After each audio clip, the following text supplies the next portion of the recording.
The investigation team did find their tent, but it was torn. The fabric of the tent had been ripped from the inside, and the threads were pulled outwards, indicating that someone from inside had torn it.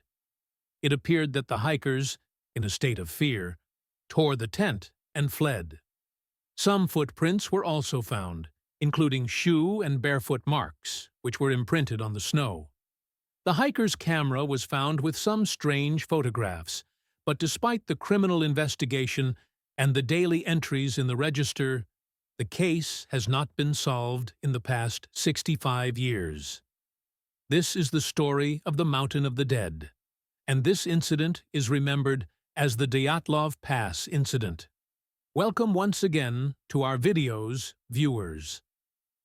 On the morning of January 23, 1959, a hiking team of 10 people caught a train and set off towards the Ural mountain range in Siberia. This group consisted of 8 boys and 2 girls, including Igor Dyatlov, the group leader. They carried a register with them where they wrote about their journey, documenting every moment. During the train journey, group leader Igor Dyatlov made an entry in the register, which translates to, "I am curious to see what new experiences await us on this journey. What new things are about to happen?" For the next few days, the group traveled by train, bus, truck, and horseback, and finally began their trek on foot with skis. One of the hikers, Yuri, fell ill and decided to turn back while the remaining 9 continued. These are photos taken at the moment when Yuri was parting ways with his companions, unaware that this would be the last time he saw them. The 9 hikers continued their journey through the snowy terrain, documenting their moments with cameras and in the register. Everything in the photos and register entries seemed normal until they reached the base of a mountain known to locals as the Mountain of the Dead. They spent the entire day climbing the mountain and decided to set up camp just a few meters below the summit. These were the last photos taken by their camera, and the final entry in the register read, "It is hard to imagine such peace on these mountains, far from any human settlement, with the strong winds. Everything that happened was written in our register, but what happened afterward remains a mystery." The expedition was supposed to take 16 days, and they had promised to send a telegram back to their family once they returned safely. But 15 days passed, and there was still no news from the group.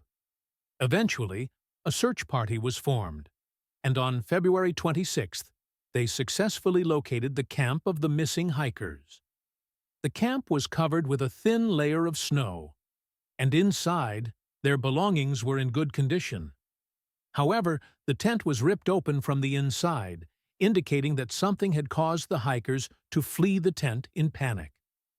The next day, the search for the hikers continued, and near the torn tent, some footprints were found leading downhill. These tracks included shoe marks and barefoot imprints.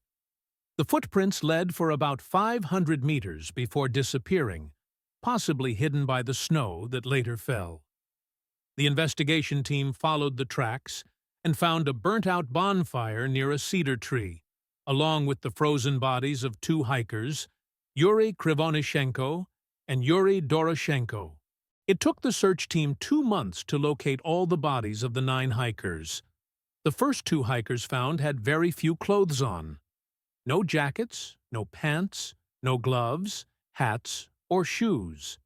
They were only wearing light shirts and underwear.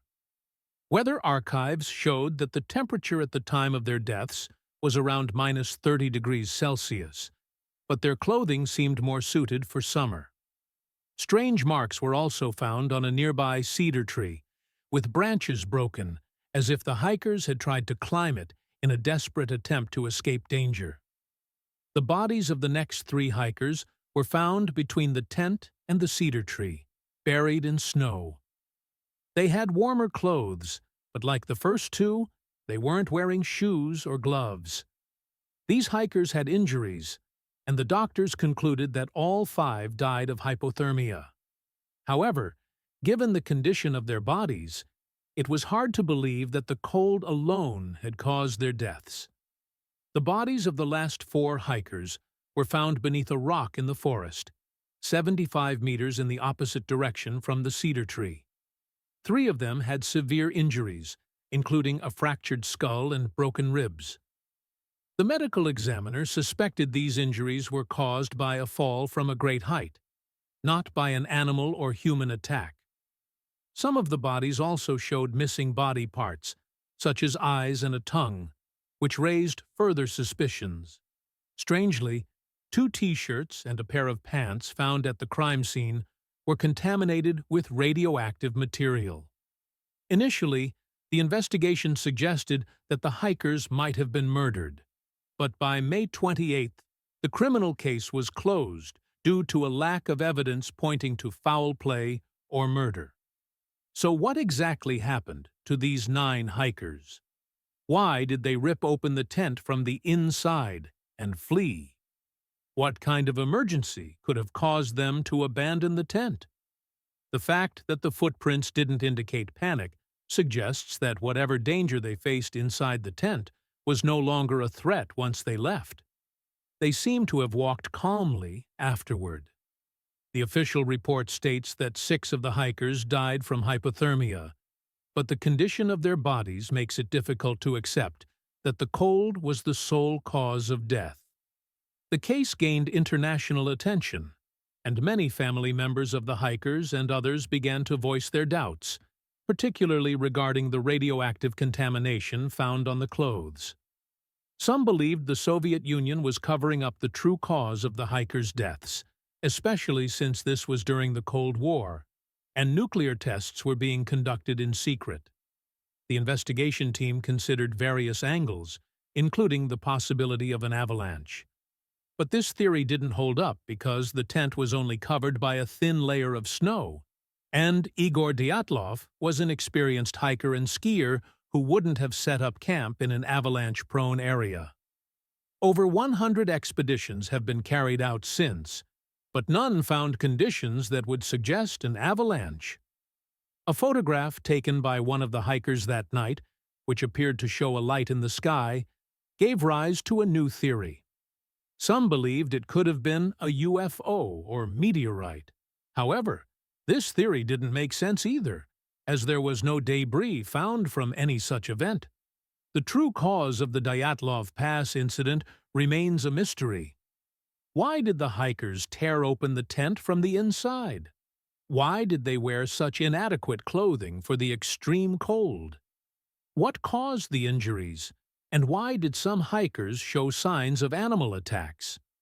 The case remains unsolved after 65 years, and the truth is still unclear.